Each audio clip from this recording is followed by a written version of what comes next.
মাত্র একটা শর্ত মেনে নিলেই সরাসরি বিশ্বকাপ খেলবে বাংলাদেশ ক্রিকেট দল। শান্ত লিটনদের জন্য এলো বড় সুখবর। আইসিসির কাছ থেকে এবার মন ভালো করার মতো সংবাদ পেল টিম টাইগার্স।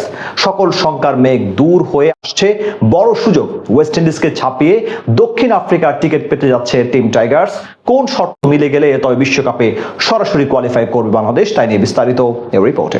বাংলাদেশ ক্রিকেট দলের জন্য এখন সবচেয়ে বড় চিন্তার বিষয় নিজেদের প্রিয় ফরম্যাট ওয়ানডে বিশ্বকাপ। আফ্রিকা মহাদেশে অনুষ্ঠিত হতে যাওয়া মেগা টুর্নামেন্টে দীর্ঘ 2 বছর পর সরাসরি খেলা নিয়ে এক প্রকার মহা দুশ্চিন্তায় পড়েছিল লিটন শান্তরা। বিশেষ করে জিম্বাবুয়ের বিপক্ষে সবশেষ তাদের মাঠে গিয়ে সিরিজ পরাজয়ের কাজটি তুলনামূলক বেশি কঠিন হয়ে দাঁড়িয়েছে। তবে আইসিসির নতুন সিদ্ধান্তে আপাতত স্বস্তি মিলতে যাচ্ছে বাংলাদেশের। সামনে এক শর্ত মিলে গেলেই খুলে যাবে সম্ভাবনার দুয়ার, বেঁচে যাবে টিম টাইগার্স। দক্ষিণ আফ্রিকা, জিম্বাবুয়ে ও নামিবিয়ার মাটিতে হতে যাওয়া 2027 ওয়ানডে বিশ্বকাপে অংশ নেবে 14 দল। র্যাঙ্কিং ও আয়োজক হওয়া সুবাদে সরাসরি খেলবে 10 দল। বাকি 4 দল চূড়ান্ত হবে বাছাই পর্ব থেকে। আয়োজক 3 দেশ হলেও নামিবিয়াকে সরাসরি খেলার সুযোগ দিচ্ছে না আইসিসি। সেক্ষেত্রে সরাসরি বিশ্বকাপ খেলবে 2 আয়োজক, দক্ষিণ আফ্রিকা ও জিম্বাবুয়ে। প্রয়োজনীয় র্যাঙ্কিং তালিকার মধ্যে থাকতে না পারলে সরাসরি খেলার যোগ্যতা অর্জনের জন্য বাছাই পর্ব খেলতে হতে পারে বাংলাদেশকে। গতবার বাছাই পর্ব খেললেও বিশ্বকাপে খেলার যোগ্যতা অর্জনে ব্যর্থ হয় দুবারের চ্যাম্পিয়ন ওয়েস্ট ইন্ডিজ। বর্তমানে বাংলাদেশের অবস্থান র্যাঙ্কিং এর 9 নম্বরে। স্বাগতিক দক্ষিণ আফ্রিকা যদি সেরা 8 এর মধ্যে থাকে তাহলে বাংলাদেশ এখান থেকে সরাসরি কোয়ালিফাই করার সুযোগ পাবে। তবে তাদের নিচে থাকা ওয়েস্ট ইন্ডিজকে নিয়ে ভাবতে হচ্ছে।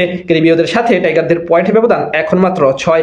আপাতত 2 দলের সমতা বা বাংলাদেশের পেছনে পড়ার সম্ভাবনা খুব একটা নেই যদি সামনের সিরিজগুলোতে পরাজয় বরণ না করে। কথা ছিল আগামী বছরের মার্চ 5 পর্যন্ত ওডিআই র্যাঙ্কিং এর শীর্ষ 8 টিম সরাসরি বিশ্বকাপ খেলার সুযোগ পাবে। নতুন তথ্য অনুযায়ী আগামী বছরের মার্চের বদলে এই বছর সেপ্টেম্বর পর্যন্ত নতুন কন্ডিশন দিতে পারে আইসিসি। অর্থাৎ সেপ্টেম্বর পর্যন্ত র্যাঙ্কিং এর শীর্ষ 8 দল বা 9 দল সুযোগ পাবে সরাসরি বিশ্বকাপে খেলার। সেই হিসেবে এখন অনেকটা চিন্তামুক্ত হতে পারে বাংলাদেশ দল। এর মাঝে বিরাট কোহলিদের বিপক্ষে সিরিজ খেলার কথা রয়েছে শান্তদের। সেখানে মূলত আসল শর্ত, যদি বাংলাদেশ সেই সিরিজ খেলে এবং হেরে যায় তখন ওয়েস্ট ইন্ডিজের তুলনায় পিছিয়ে পড়ার সম্ভাবনা রয়েছে। কিন্তু যদি শেষ পর্যন্ত সিরিজটি বর্তমান সিদ্ধান্ত অনুযায়ী বাতিল হয়ে যায় তাহলে চিন্তা নেই টাইগারদের। তখন নিশ্চিন্তে ডিরেক্ট কোয়ালিফাই করে ফেলতে পারে। অর্থাৎ বিরাট কোহলিদের বিপক্ষে সিরিজ বাতিল হলেই কপাল খুলে যাবে বাংলাদেশের, সুযোগ পাবে ডিরেক্ট কোয়ালিফাই করার। 2027 সালে হবে আইসিসির ওয়ানডে বিশ্বকাপ, যেখানে সরাসরি কোয়ালিফাই করবে 10 দল। এই 10 দলের মধ্যে রয়েছে 2 আয়োজক দেশ, দক্ষিণ আফ্রিকা ও জিম্বাবুয়ে। ফলে টেস্ট খেলুড়ে একাধিক দলকে লড়তে হতে পারে বাছাই পর্বে। বাংলাদেশের প্রিয় ফরম্যাট বলা হয় ওডিআই ক্রিকেটকে। 2015 থেকে 2020 সাল পর্যন্ত এক সোনালী অধ্যায় পার করে এসেছে মাশরাফি বিন মুর্তজার নেতৃত্বে।